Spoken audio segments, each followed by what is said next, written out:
আসসালামু আলাইকুম। আশা করি সকলে অনেক ভালো আছেন। আজকে আপনাদের সাথে অতি গুরুত্বপূর্ণ একটা বিষয় নিয়ে আলোচনা করব, অর্থাৎ আইসিটি। 9-10-এ যে বইটাকে আমাদের অনেক ইজি মনে হইতো, এখন একাদশ শ্রেণীতে এসে এই বইটা একটা পেনের কারণ হয়ে গেছে। আসলে আইসিটি কোনো কঠিন বিষয় না, আইসিটি ডিফিকাল্ট না, আইসিটি ইজি একটা সাবজেক্ট। জাস্ট তোমাকে শুধু ক্যাপচার করতে হবে। আজকে তোমাকে আমি দেখাবো সংখ্যা রূপান্তর পদ্ধতি, অর্থাৎ এক সংখ্যা থেকে আরেক সংখ্যায়, অর্থাৎ ডেসিমেল থেকে বাইনারি সংখ্যা, ডেসিমেল থেকে হেক্সাডেসিমেল সংখ্যা, ডেসিমেল থেকে অক্টাল সংখ্যা রূপান্তর পদ্ধতি আজকে তোমাকে আমি মাত্র কয়েক মিনিটের মাধ্যমে শেখাতে সক্ষম হব ইনশাল্লাহ। আপনারা দেখতে পাচ্ছেন আমি বোর্ডে একটা সংখ্যা লিখেছি, অর্থাৎ 9 এবং 9 অর্থাৎ 99। এটা হচ্ছে একটা ডেসিমেল অর্থাৎ দশমিক সংখ্যা। আর এখানে লিখেছি কি প্রশ্নবোধক সমান সমান 2। এই 2 দ্বারা কি বুঝাইছে, অর্থাৎ বাইনারি 99 এর বাইনারি মান, 99 ডেসিমেল সংখ্যাটার বাইনারি মান কি হবে, এটা আপনাকে আমি মাত্র কয়েক মিনিটের ভিতরে শিখাতে সক্ষম হবো ইনশাল্লাহ। শুরুতে আসা যাক, সংখ্যা পদ্ধতি কাকে বলে। কোনো কিছু গণনা করার জন্য যে সাংকেতিক চিহ্ন ব্যবহার করা হয় তাকেই সংখ্যা পদ্ধতি বলে। এবার আসা যাক সংখ্যা রূপান্তর। সংখ্যা রূপান্তরে কয়েকটা ধাপ আছে। ধাপগুলোর মধ্যে সর্বপ্রথম যে ধাপটা সেটা হচ্ছে ডেসিমেল থেকে অন্য অন্য সংখ্যা রূপান্তর পদ্ধতি। অন্য অন্য কি কি থাকতে পারে, যেমন বাইনারি রয়েছে, হেক্সাডেসিমেল রয়েছে, অক্টাল রয়েছে। এখান থেকে অর্থাৎ দশমিক সংখ্যা থেকে যদি আমরা বাইনারিতে রূপান্তর করতে যাই, তাহলে আমার সর্বপ্রথম বুঝতে হবে আসলে বাইনারি সংখ্যা পদ্ধতিটা কাকে বলে আর দশমিক সংখ্যা পদ্ধতিটা কি। দশমিক সংখ্যা পদ্ধতি হচ্ছে সেই সংখ্যা পদ্ধতি যে সংখ্যা পদ্ধতি গণনা করার জন্য 10টি অঙ্ক বা প্রতীক ব্যবহার করা হয়, তাকেই দশমিক সংখ্যা পদ্ধতি বলে। আমরা ছোট থেকে ক্লাস 1 থেকে যেটা শিখে এসেছি, দশমিক সংখ্যা হচ্ছে সেটাই, অর্থাৎ 0 থেকে 9 পর্যন্ত যে অঙ্ক বা প্রতীক আছে এগুলাই হচ্ছে আসলে দশমিক সংখ্যা পদ্ধতি। আর যদি বাইনারি কথা আসি, বাইনারি সংখ্যা পদ্ধতি হচ্ছে যে সংখ্যা পদ্ধতি গণনা করার জন্য দুইটা চিহ্ন বা প্রতীক ব্যবহার করা হয় তাকে বাইনারি সংখ্যা পদ্ধতি বলে। এখন বাইনারি সংখ্যার প্রতীক দুইটা কি? বাইনারি সংখ্যার প্রতীক দুইটা হচ্ছে 0 এবং 1, অর্থাৎ 0 এবং 1। বাইনারির সব থেকে বড় মান হচ্ছে 1, অর্থাৎ বাইনারিতে যখন আমরা রূপান্তর করব তখন 1 এর উপরে মান কোনো সময়ই বড় হবে না। এটা আপনাদেরকে আমি দেখাচ্ছি, কারণ এই যে যেমন পূর্ণ সংখ্যার ক্ষেত্রে এই যে 99, এটাকে যদি আমরা বাইনারিতে রূপান্তর করতে যাই তাহলে পূর্ণ সংখ্যার ক্ষেত্রে কি হবে, বাইনারি সংখ্যার বেস বা ভিত্তি হচ্ছে 2, কারণ এখানে 2 দেওয়া আছে। বাইনারি সংখ্যাতে যেহেতু দুইটা প্রতীক আছে তাই এর বেস বা ভিত্তি হচ্ছে 2। তাহলে 99, এই যে 99কে আমরা যদি 2 দ্বারা ভাগ করি, 99কে 2 দ্বারা ভাগ করলে হবে হচ্ছে 49.5। আপনি ক্যালকুলেটর টেপলে দেখতে পারবেন 49.5। এই যে এখানে আমরা 49 নিলাম, নেওয়ার পরে একটা হাইফেন দিলাম বড় করে, এটা কিন্তু মাইনাস না, হাইফেন। এখন কি আছে 0.5 এর জন্য এখানে হচ্ছে 1। তারপর আবার ভাগ করি, যেমন 49কে যদি আমরা আবার 2 দিয়ে ভাগ করি তাহলে হবে হচ্ছে 24.5। এই যে এখানে 24.5 এর জন্য 1 আসতেছে। তারপর আবার 24কে যদি আমরা ভাগ করি 2 দ্বারা, 24কে 2 দ্বারা ভাগ করলে এখানে হবে 12, আর হাইফেন এখানে 24, কারণ 24কে 2 দ্বারা ভাগ করলে 0 থাকতেছে, 12.0, এই যে এখানে 0। তারপর আবার 12কে 2 দ্বারা ভাগ, 12কে 2 দ্বারা ভাগ করলে থাকতেছে হচ্ছে 6, পয়েন্ট এখানে হবে 0। তারপর আবার 6কে 2 দ্বারা ভাগ, এখন কি থাকতেছে, এখানে থাকবে হচ্ছে 3, আর এই যে এখানে 0।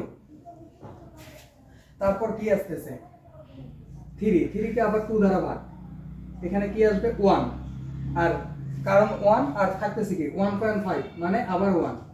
তারপর হচ্ছে এখন কি 1 বড় না 2 বড়? 2 অবশ্যই বড়, যেহেতু আর ভাগ যাচ্ছে না তাহলে আমরা কি করব, এইখানে যে সংখ্যাটা থাকবে এইখানে সেটা বসাতে হবে। এখানে যত সংখ্যা থাকবে এখানে যেটা থাকবে এখানে সেটাই বসবে। এখানে এখন একটা 0 2 দিলাম।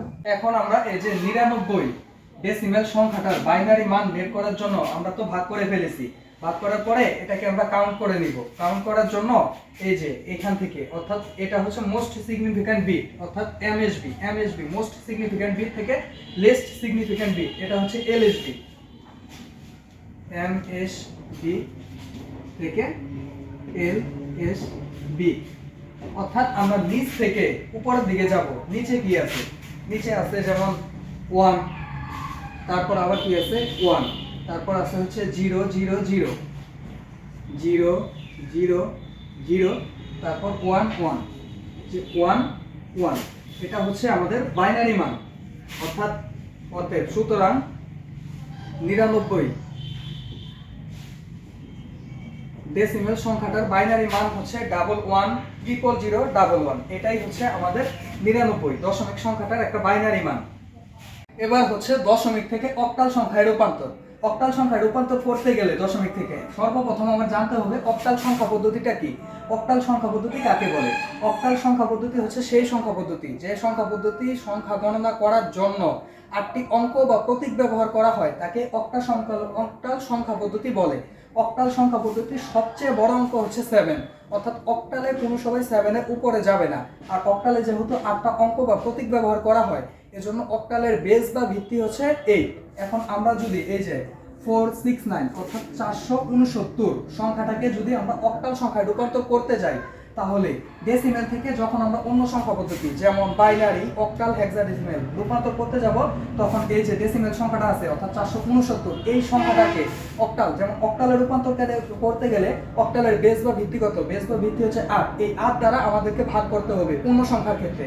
এখন তাহলে আসা যাক, যেমন 469 4 6 9 এই সংখ্যাটাকে আমরা অক্টালে রূপান্তর করব। পূর্ণ সংখ্যার ক্ষেত্রে অক্টালে রূপান্তরের জন্য বেস বা ভিত্তি কত? অক্টালের বেস বা ভিত্তি হচ্ছে 8। তাহলে 8 এর দ্বারা ভাগ, এটা ভাগ করার জন্য আমরা ক্যালকুলেটরের সাহায্য নিতে পারি।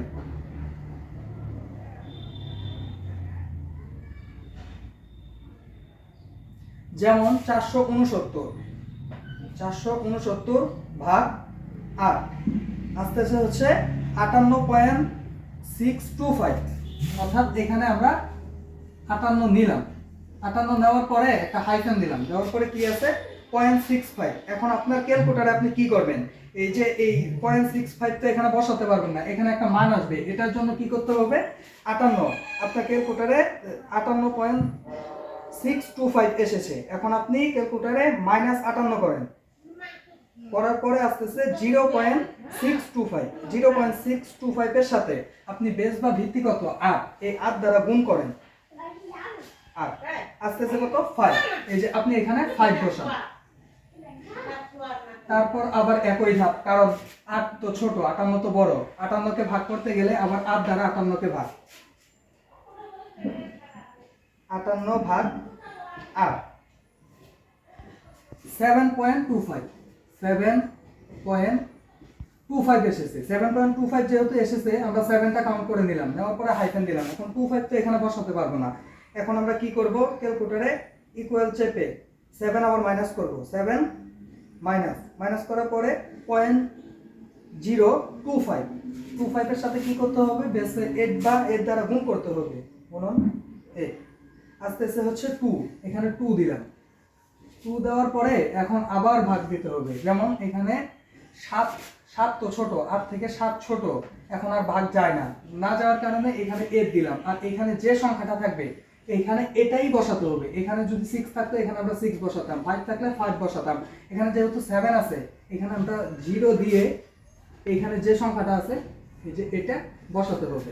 এখন হচ্ছে আমরা মান পেয়ে গেলাম যে 469 এর অক্টাল মান কি হবে, অক্টাল মান তো পেয়ে গেলাম। এখন আমরা কি করব কাউন্ট করব। কাউন্ট করার জন্য এটা হচ্ছে মোস্ট সিগনিফিক্যান্ট বিট, অর্থাৎ সবচেয়ে বেশি গুরুত্বপূর্ণ বিট। সবচেয়ে বেশি গুরুত্বপূর্ণ বিট হচ্ছে এটা, এই নিচ থেকে উপর দিকে কাউন্ট করে যাব, অর্থাৎ এলএসবি সবচেয়ে কম গুরুত্বপূর্ণ বিটের দিকে, অর্থাৎ এই যে যেমন 7 2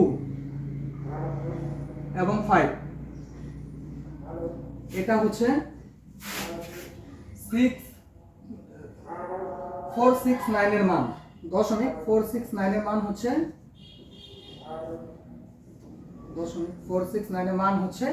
725, এটা হচ্ছে অক্টাল। এখন আমরা শিখব হচ্ছে দশমিক সংখ্যা থেকে অর্থাৎ ডেসিমেল সংখ্যা থেকে কিভাবে হেক্সাডেসিমেল সংখ্যায় রূপান্তর করা যায়। অর্থাৎ এখন জানতে হবে আমাদের হেক্সাডেসিমেল সংখ্যায় যে রূপান্তর করব আসলে হেক্সাডেসিমেল সংখ্যাটা কি। হেক্সাডেসিমেল সংখ্যা হচ্ছে যে সংখ্যা পদ্ধতিতে সংখ্যা গণনা করার জন্য 16টি অঙ্ক বা প্রতীক ব্যবহার করা হয় তাকে হেক্সাডেসিমেল সংখ্যা পদ্ধতি বলে। হেক্সাডেসিমেল সংখ্যার সবচেয়ে বড় অঙ্ক বা প্রতীক হচ্ছে f অর্থাৎ 15, আর হেক্সাডেসিমেল সংখ্যার বেস বা ভিত্তি হচ্ছে 16। এখন আমরা যদি এই দশমিক সংখ্যাটাকে হেক্সাডেসিমেল সংখ্যায় রূপান্তর করতে যাই তাহলে আমাদের যে পূর্ণ সংখ্যার ক্ষেত্রে যেমন 436 সংখ্যাটাকে হেক্সাডেসিমেল সংখ্যার বেস বা ভিত্তি হচ্ছে 16, এই 16 দ্বারা ভাগ করতে হবে। যেমন 436 ভাগ 16 করার পরে থাকতেছে হচ্ছে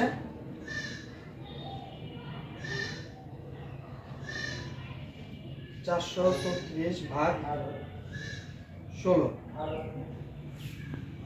27.25। আমরা তো 0.25 ডিরেক্ট লিখতে পারবো না, এখন কি করবো, এখানে একটা হাইফেন দিব। আর আপনি 0.25 না লিখে কি লিখবেন সেটা লেখার জন্য আপনি যখন ক্যালকুলেটরে চাপবেন তখন ইকুয়াল দিবেন।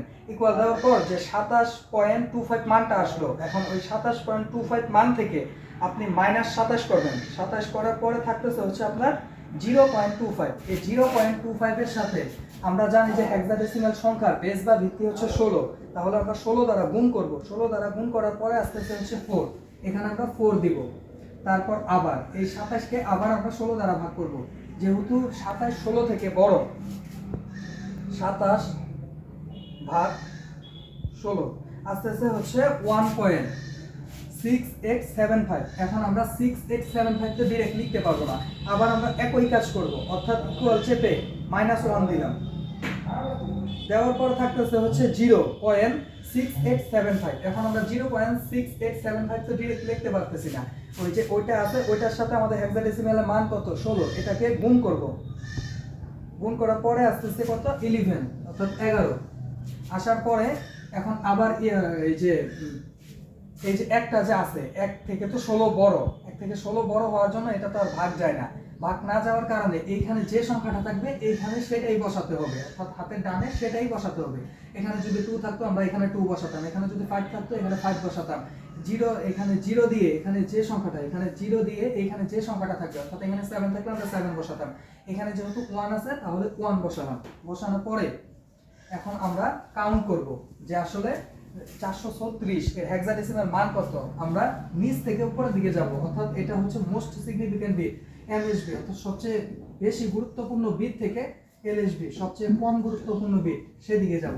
এখন যাওয়ার জন্য কি আছে, আমাদের আছে হচ্ছে 1 এর পরে কি আছে 11। আমরা তো 11 ডাইরেক্ট লিখতে পারবো না, কারণ হেক্সাডেসিমাল সংখ্যার 11 এর একটা প্রতীক আছে, সিম্বল আছে। এখন এটা দেখিয়ে দেওয়া যায়। হেক্সাডেসিমাল সংখ্যা দশমিকের কত 0 থেকে 9 পর্যন্ত অঙ্ক বা প্রতীকগুলো ঠিক আছে, কিন্তু 10 এর জন্য হেক্সাডেসিমালে এই যে এ বসে, 10 এর জন্য হচ্ছে এ, তারপর হচ্ছে 11 এর জন্য হচ্ছে বি, অর্থাৎ 11 এর জন্য বি, তারপর হচ্ছে 12 এর জন্য হচ্ছে সি, তারপর হচ্ছে 13 অর্থাৎ 13 এর জন্য হচ্ছে ডি, তারপর হচ্ছে 14 অর্থাৎ 14 এর জন্য হচ্ছে ই, তারপর হচ্ছে 15 অর্থাৎ সবচেয়ে বড় সংখ্যা, হেক্সাডেসিমালের সবচেয়ে বড় সংখ্যা হচ্ছে 15 এর জন্য হচ্ছে এফ। এখন এগুলো হচ্ছে সিম্বল বা প্রতীক 10 এর পরে। এখন আমাদের এখানে কি আছে, যেহেতু 11 আছে তাহলে 11 ইকুয়াল টু কত বি, তাহলে এখানে আমরা এভাবে লিখবো হচ্ছে বি। লেখার জন্য কি করলাম 1 লিখছি, নিচ থেকে উপরে যাব, অর্থাৎ 1 এর পরে এখানে 11 ডিরেক্ট লিখতে পারবো না, লিখবো হচ্ছে বি। লেখার পরে এখানে হচ্ছে কি 4। এটা হচ্ছে হেক্সাডেসিমাল মান পেয়ে গেলাম আমরা। 436 দশমিক সংখ্যাটার 436 দশমিক সংখ্যাটার 436 দশমিক সংখ্যাটার হেক্সাডেসিমাল মান হচ্ছে 1v4। এটাই হচ্ছে হেক্সাডেসিমাল মান। ধন্যবাদ সবাইকে।